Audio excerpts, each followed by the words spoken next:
지난 시간에 우리가 자본이 처음 성립되는 주식의 발행, 그리고 주식을 발행한 다음에 자본금이 증가되는 증자, 유상증자와 무상증자, 자본금이 감소되는 감자, 마찬가지로 유상감자와 무상감자에 대한 내용을 공부했고요. 나머지 납입자본 빼고 나머지는 이익잉여금 그리고 기타 자본 요소로 구분된다. 자본에 대한 전체적인 체계. 그래서 자본은 납입자본, 이익잉여금, 기타 자본 요소로 구분된다. 지난 시간에 우리가 납입자본에 대한 내용 공부하셨고요. 이번 시간에는 이제 나머지 이익잉여금 그리고 기타 자본 요소에 대한 내용들 보도록 하겠습니다. 먼저 우리가 이러한 거래들을 우리 회계 거래는 크게 자본거래와 손익거래로 구분합니다.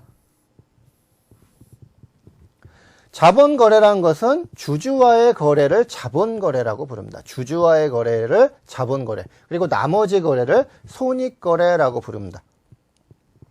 자본거래는 주주와의 거래예요. 그래서 주주와의 거래에서 차익이나 차손이 발생되면 그것은 앞서서 봤죠. 그것은 수익이나 비용이 아니다. 그래서 자본거래, 주주와의 거래에서 차익이나 차손이 발생하면 수익 비용이 아니라 전부 자본으로 처리한다.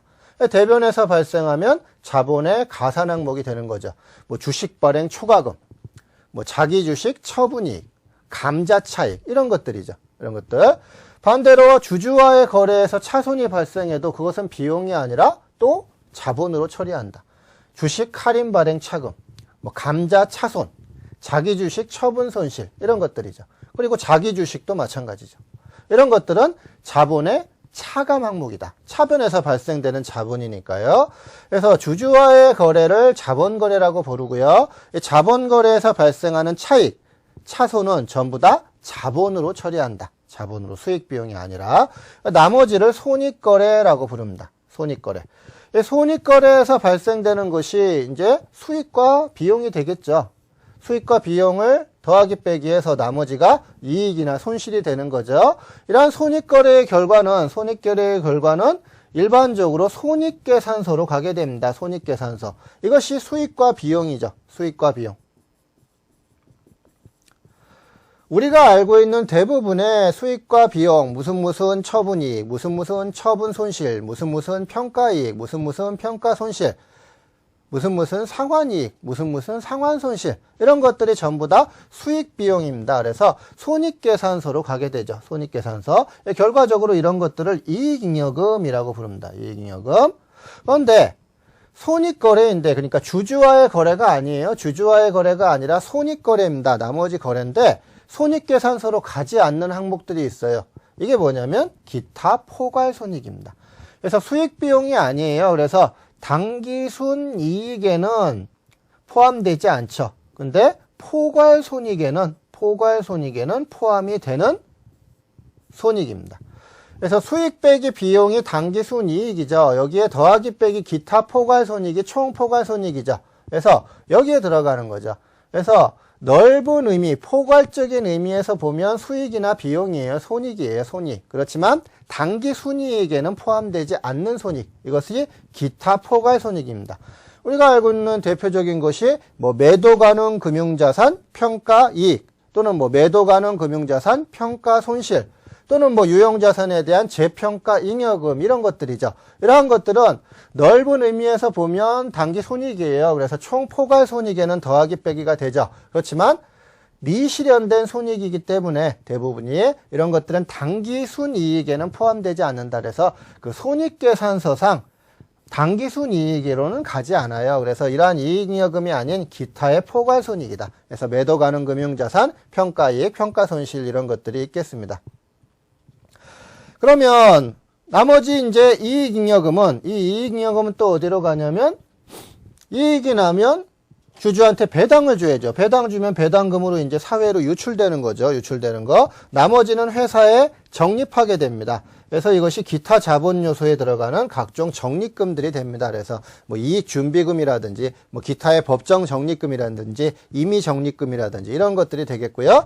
나머지는 차기로 넘어가는 구체적인 이익잉여금이 되겠습니다. 이게 이제 자본에서 얘기하는 납입자본, 이익잉여금, 기타 자본 요소죠. 그 중에 이익잉여금이 이 이익잉여금을 칭하게 되겠습니다. 이익잉여금.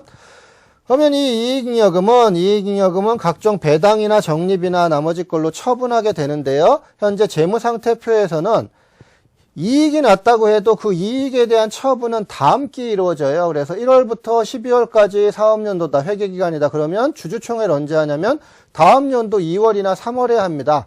그래서 올해 12월에는 아직 처분하기 전 이익잉여금, 그래서 처분 전 미처분 이익잉여금을 재무상태표에 계상하도록 하고 있습니다. 그래서 이 체계에 다시 한번 정리해 보시면 주주와의 거래가 자본거래고요. 나머지가 손익거래예요. 이 손익거래의 결과는 손익계산서로 가는 수익비용, 이익잉여금이 있고 나머지가 기타 포괄손익, 이익, 누계액입니다. 이 손익계산서로 가는 이익잉여금은 다시 배당으로 나가든지 적립으로 회사 안에 남든지 아니면 나머지가 이익잉여금이 된다. 이것이 이제 우리 자본에 대한 전체적인 체계입니다. 그러면 일반 적립금들 한번 보도록 하죠. 일반 적립금들. 배당으로 주게 되면 이 회사 안에 손익거래의 결과 이익이 났어요. 그 이익을 배당으로 주면 사회로 유출되는 거고요. 우리 회사 안에 남겨두려면 각종 적립금으로 적립을 해둡니다. 적립을 할 때에는 이 순서로 이렇게 적립을 하게 되겠습니다. 이익이 남으면 이익의 처분 순서예요. 그래서 우리가 이익준비금이란 것이 있습니다. 그래서 상법에서는 금전배당을 하게 되면 금전배당액의 10분의 1을 자본금의 반에 달할 때까지 강제적으로 회사 안에 쌓아두도록 하고 있어요. 이익이 10억 원 났는데 10억 원 다 배당해주면 이익이 하나도 남는 게 없잖아요. 또 이익이 5억 남는데 5억 다 배당해주면 회사 안에 남는 게 없죠. 회사가 계속 그대로일 수밖에 없는 겁니다. 그래서 회사에서 10억이 이익이 남아서 10억을 배당 준다. 그럴 때는 10억을 전부 배당 주면 안 되고요. 10억의 10분의 1, 1억 이상은 회사 안에 남겨두고 나머지를 배당해야 됩니다. 그래서 회사 안에 일정 금액을 계속 쌓아 나가야 회사가 재투자도 하고 회사가 규모도 커 나갈 수가 있는 거죠. 그래서 이것이 제일 중요한 준비금, 이익준비금이라는 법정 적립금이고요. 강제적으로 적립하는 회사 안에 남겨두는, 유보시켜두는 금액이 되겠습니다. 그다음에 나머지 법이나 규정에서 정하고 있는 적립금 이런 것들이 현재 재무구조를 개선하기 위해 쌓는 적립금 또는 기업합리화 적립금, 이건 세법에 있던 적립금인데 지금은 없어진 건데요. 옛날 규정